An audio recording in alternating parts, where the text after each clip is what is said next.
Hello friends, good afternoon. আজকে বানিয়েছি আম দিয়ে আইসক্রিম। এখানে রয়েছে আম, মিল্কমেড, ফ্রেশ ক্রিম, আর নিয়েছি কিছুটা গুঁড়ো দুধ, কাজু আর নারকেল, চিনি তো আছেই।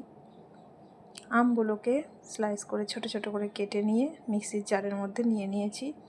কাজু, নারকেল, দুধের গুঁড়ো দিয়ে দিলাম, আর দিয়ে দিলাম কিছুটা ফ্রেশ ক্রিম, আর একটু মিল্কমেডও দিয়ে দিলাম।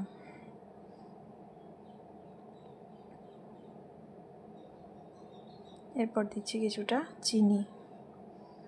সব দিয়ে মিক্সিতে ব্লেন্ড করে নিয়েছি। ব্লেন্ডটা কাপের মধ্যে ঢেলে নিচ্ছি। মাঝে কিছুটা আমের কুচিও দিয়ে রাখছি, এতে খেতে ভালো লাগে। তার উপর আবার মিশ্রণটা দিয়ে দিচ্ছি।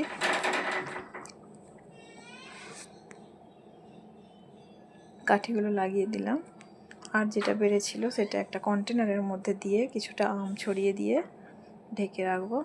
এগুলো এখন ফ্রিজে ভরে দেব। ফ্রিজ থেকে বের করে নিয়েছি সারা রাতের পর।